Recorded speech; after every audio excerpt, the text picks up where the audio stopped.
इसमें वो पंक्तियाँ हम आपको बोल रहे हैं संस्कृत में यथावत। पद्युहाय तत्शमशानम यच्छूद्र तस्य समीपे नाध्येतव्यम् इति यस्य समीपे नाध्येतव्यं भवति सा कथम् अश्रुतम् अधीयीत श्रवणे तद्विद्भ्राम श्रोत्रं परिपूर्णं उच्चारणे जिह्वाच्छेदः धारणे शरीर भीति। इस पर महाराज जी का समाधान। आपने क्या समझा इन पंक्तियों का अर्थ? महाराज जी पंक्तियों का अर्थ तो सीधा सीधा है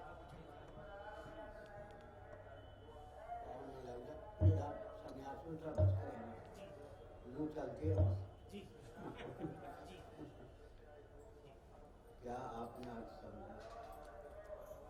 अपशूद्राधिकरण जी अर्थ क्या समझा? यहाँ तो जो ये पंक्तियाँ जो हमने बोला कि यह जो शूद्र है वो पैर से चलता हुआ साक्षात शमशान है। साक्षात शमशान पद्युहाय तत्शमशानम यच्छूद्र पैर से चलता हुआ साक्षात शमशान है जो शूद्र। तस्य समीपे नाध्येतव्यम् उसके समीप भी नहीं पढ़ना चाहिए। क्या नहीं पढ़ना चाहिए? वेद आगे वेद नहीं पढ़ना चाहिए। यस्य समीपे नाध्येतव्यं भवति सा कथम अश्रुतम अधीयत जिसके समीप भी नहीं पढ़ना चाहिए बिना सुने हुए कैसे पढ़ लेगा। ठीक है। नारायण पूर्वोत्तर मीमांसा दोनों दृष्टियों से अपशूद्राधिकरणम का बहुत महत्व है। केवल उत्तर मीमांसा की ही बात नहीं है, अपशूद्राधिकरणम पूर्व मीमांसकों को भी यथावत मान्य है। कुमारी भट्टपाद ने जो धर्म के संबंध में पूर्व मीमांसक होते हुए भी भाव व्यक्त किया, उससे हमारे वेदांत के आचार्य सब सहमत रहे हैं। एक विचित्र बात है कि चाहे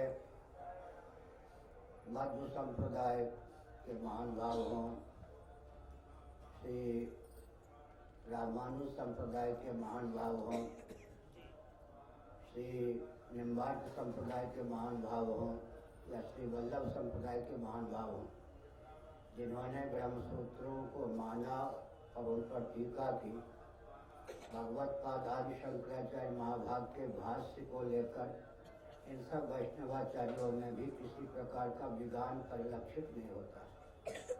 और एक विचित्र बात है कि विधि और निषेध जो है उसका तात्पर्य क्या होता है? सम्मुख व्यक्ति को लाभान्वित करना और हानि से बचाना। अगर वेदादि शास्त्र सम्मत विधि निषेध है, उसका तात्पर्य सम्मुख व्यक्ति को जिसको लेकर विधि या निषेध की प्रसक्ति हुई है वो लाभान्वित हो सके, हानि से बच सके। मैं एक संकेत करता हूँ, लौकिक दृष्टि से जल स्थल नभ में जो व्याप्त विद्युत है उसको आधुनिक वैज्ञानिकों ने मांत्रिक, तांत्रिक, यांत्रिक विधा का आलम्बन लेकर व्यक्त किया। विद्युत जब व्यक्त हो जाती है, सगुण रूप में हो या साकार रूप में हो, दोनों रूपों में अभिव्यक्त विद्युत मान्य है। जो निर्गुण निराकार विद्युत जल स्थल और नभ में विद्यमान है, उसको लेकर किसी प्रकार की विधि या किसी प्रकार के निषेध की प्रसक्ति नहीं होती। व्यक्त पदार्थ को लेकर विधि निषेध की प्रसक्ति होती है। ऐसी स्थिति में विद्युत के जो विशेषज्ञ हैं वे जो लौकिक विधा से वैज्ञानिक धरातल पर विद्युत के प्रयोक्ताओं को एक सावधान करते हैं, अमुक विधा से विद्युत का प्रयोग करना चाहिए, अमुक विधा से विद्युत का प्रयोग नहीं करना चाहिए।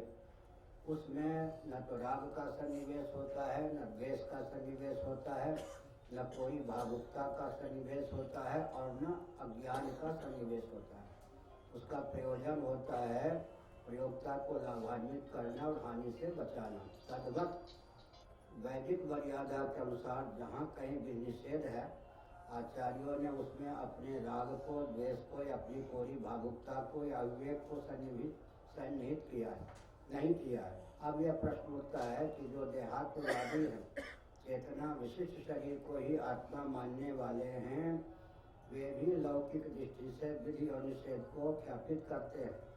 उस विधि निषेध का अनुपालन करने में व्यक्ति लाभान्वित भी होता है। जैसे भारत में वाम भाग से, लेफ्ट साइड से चलने की विधा है, ये लौकिक विधा है। और अमेरिका आदि में राइट हैंड से चलते हैं।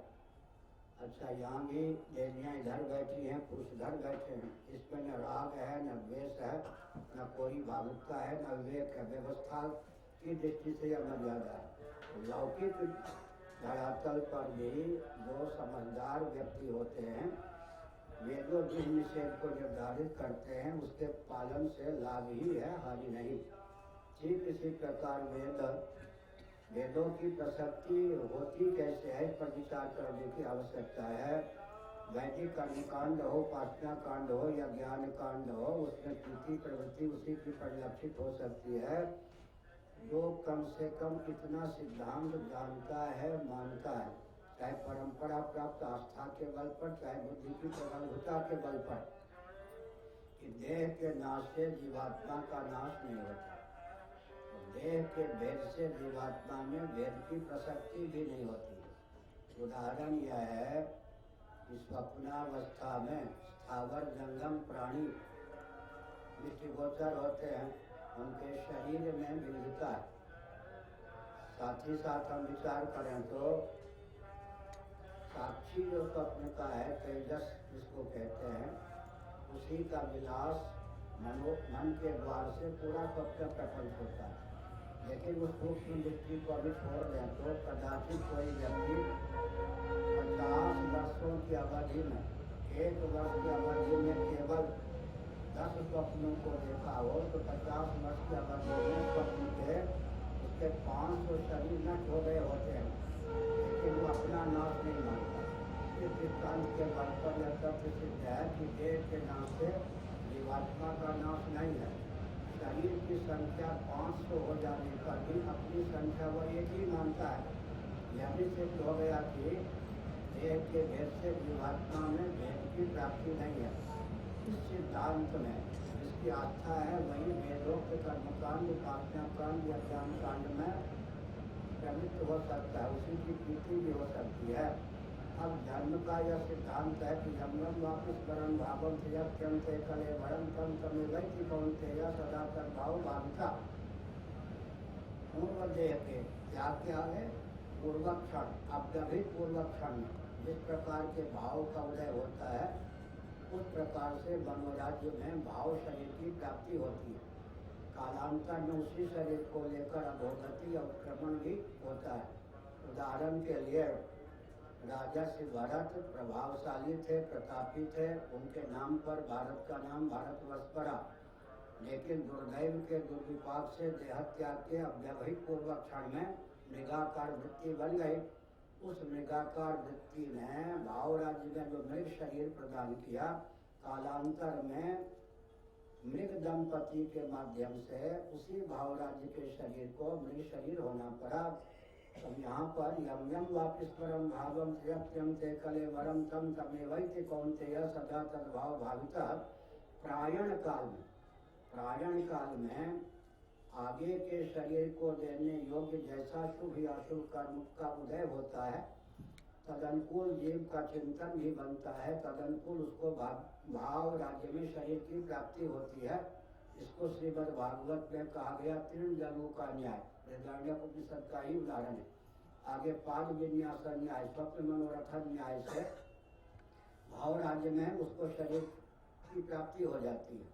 लेकिन स्वप्न में भी भाव राज्य में शरीर प्राप्त होता है। स्वप्न में आत्म चैतन्य से अधिष्ठित अर्धनिद्रित अंतःकरण वासना की प्रगल्भता से जब ग्राह्य ग्राहक भाव के रूप में परिणत होता है, तब छांदोग्य श्रुति के 8वें अध्याय के शांकर भाष्य के अनुसार स्वप्न में हमको शरीर प्राप्त होता, मुख्य प्रकार का किसी जीव को। लेकिन उस शरीर में सर्वतो भावेन तादात्म्यापत्ति होती है। स्थूल शरीर का सर्वथा विस्मरण होता है। परंतु स्वप्नावस्था, क्या खेल कर रहे, आध्यात्मिक गोष्ठी है। परंतु स्वप्नावस्था में जो शरीर मिला उसके बाद फिर जागर दशा में शरीर, जागर दशा में जो शरीर में तादात्म्यापत्ति थी, उसमें पुनः तादात्म्यापत्ति करने के अनुकूल प्रारब्ध का उदय हो जाता है। परंतु मरने की गाथा, देहत्याग की गाथा यह है कि भाव राज्य में स्वप्नवत शरीर की प्राप्ति तो हो गई, लेकिन उस जीव को उस शरीर में रहने का प्रारब्ध टूट गया, देहांतर का प्रारब्ध उदित हो गया। इसलिए फिर स्वप्न में और मृत्यु की दशा में अंतर है। स्वप्नावस्था के टूटने पर पुनः जागर शरीर में तादात्म्यापत्ति हो जाती है, लेकिन मरने के अव्यवहित पूर्वक क्षण में भाव राज्य में जो शरीर मिलता है तदनुकूल ही आगे उत्क्रमण या पुनर्भव होता है, लोक लोकांतरों में गमन होता है। तो एक शास्त्रीय मर्यादा यह है कि पूर्व कर्मानुरूप भाव जगत में शरीर की प्राप्ति होती है। पूर्व कर्मानुरूप नवीन जन्म होता है, नूतन जन्म जिसको कहते हैं, और जन्म नियंत्रित वर्ण व्यवस्था है, वर्ण नियंत्रित आश्रम व्यवस्था है। हर कार्य में हर व्यक्ति अधिकृत नहीं होता। अगर अधिकृत मान लिया जाए तो उसका पंथ नाम होगा, सब संप्रदाय नाम नहीं होगा। उदाहरण के लिए जिनको द्विज कहते हैं, तो अब शूद्राधिकरण की बात भी हम तो कहते हैं जिन्हें जन्म से और संस्कार से दोनों विधा से निजत्व प्राप्त है, ब्राह्मण क्षत्रिय वैश्य। सामान्य याग इत्यादि में, यज्ञ इत्यादि में ब्राह्मण क्षत्रिय वैश्य तीनों अधिकृत हैं, लेकिन व्यस्तक सब में ब्राह्मणेतर क्षत्रिय वैश्य भी यज्ञोपवीत शिखा संपन्न होने पर भी अधिकृत नहीं है। राजसूय याग में तद्वत आनंद गिरी टीका के अनुसार बृहदारण्यक उपनिषद, अश्वमेध याग में भी क्षत्रिय ही अधिकृत है, ब्राह्मण और वैश्य अधिकृत नहीं है। वैश्यस्तोम में केवल वैश्य ही अधिकृत है, ब्राह्मण क्षत्रिय उनसे वर्ण व्यवस्था की दृष्टि से उत्कृष्ट होने पर भी अधिकृत नहीं है। इसी प्रकार से श्री नीलकंठ महानुभाव ने, मधुसूदन सरस्वती महाभाव ने श्रीमद् भगवद गीता के 8वें अध्याय के भाष्य में तथ्य को उद्भाषित किया कि संन्यास में यज्ञोपवीत संपन्न ब्राह्मण क्षत्रिय वैश्य तीनों होने पर भी केवल ब्राह्मण अधिकृत हैं। सलिंग संन्यास में केवल ब्राह्मण अधिकृत हैं। तो हमने बताया कि सब में सबका अधिकार नहीं है। अब यज्ञ में यजमान की पत्नी जो ब्राह्मण क्षत्रिय वैश्य घर की होगी, विधिवत विवाह की हुई होगी, उसमें श्रौत याग की विधा यह है कि जिन मंत्रों का उच्चारण यजमान की पत्नी करे, उन मंत्रों के उच्चारण में यजमान की पत्नी अधिकृत है, अन्यथा यज्ञ अपूर्ण रहेगा। सर्वथा वेद में अनधिकृतता भी प्राप्त नहीं है। स्थल विशेष में जिन जिन मंत्रों के श्रौत याग में जिन जिन मंत्रों के उच्चारण में यजमान की पत्नी अधिकृत है, वहाँ पर केवल सुनने में ही नहीं, उच्चारण में भी अधिकृत है। अब एक विचित्र बात है कि रथ कार्यष्टि, इसकी भी तो चर्चा है ना अब शूद्राधिकरण आदि में। तब एक है कि यौगिक व्युत्पत्ति यहाँ पर अर्थ लेंगे, रूढ़ार्थ लेंगे, और यौगिक व्युत्पत्ति निष्पन्न अर्थ लेंगे। तो रथकार की यौगिक व्युत्पत्ति के अनुसार जो रथ करता है, रथ बनाता है, ब्राह्मण भी हो सकता है, क्षत्रिय भी हो सकता है, वैश्य भी हो सकता है। क्योंकि सामान्य नियम यह है कि जिनको विजत्व प्राप्त है और विधिवत यज्ञों का भी संस्कार तदनुकूल आयु में प्राप्त है, भ्रातृ संज्ञा जिनकी हुई नहीं है, सचमुच में समय पर यज्ञों को भी प्राप्त है, वे श्रौत याग में अधिकृत हैं। परंतु यहाँ रथ कार्यष्टि का जब वर्णन आता है तो यौगिक व्युत्पत्ति लभ्य अर्थ यहाँ पर लेना चाहिए। दोनों प्रकार के वचनों में सामंजस्य साधने के लिए या रूढ़ार्थ को लेना चाहिए। एक पूर्व मीमांसा में, उत्तर मीमांसा में भी बहुत गंभीरता पूर्वक विचार किया गया है। सामान्य नियम है कि जहाँ रूढ़ार्थ में और यौगिक अर्थ में विधान ना हो, विरोध ना हो, वहाँ दोनों से काम चल सकता है। कहीं कहीं शंकर भाषण पढ़ाते भी हैं, आनंद जी का टीका सहित ब्रह्मसूत्र और भामती टीका से पढ़ाते हैं। हम 25 साल से पढ़ा रहे हैं, अभी कहा धाम ग्रंथ भी नहीं हुआ। हमने छात्रमासी में हमने संकेत किया कि रूढ़ार्थ जो होता है, अगर व्युत्पत्ति लभ्य अर्थ की अपेक्षा रूढ़ार्थ को हम प्रबल नहीं मानेंगे तो विसंगतियाँ आएंगी। जैसे गौ कहेंगे गच्छति, इस विपत्ति लव्यर्थ के द्वारा तो गौ विहीन जो पशु हैं उनमें भी लक्षण चला जाएगा, मनुष्य आदि में भी लक्षण चला जाएगा, तो बैठी हुई गाय में भी या लंगड़ी गाय में भी लक्षण नहीं जाएगा। वहाँ यौगिक दृष्टि से तो गच्छति इस ढंग से विपत्ति लव्यर्थ हम प्राप्त कर सकते हैं, लेकिन ककुद, उगर और गलकम्बल जिसको कहते हैं ऋषिकंठ, महाभारत में कहा गया, लाडली या झालर भी जिसको कहते हैं लौकिक भाषा में, उससे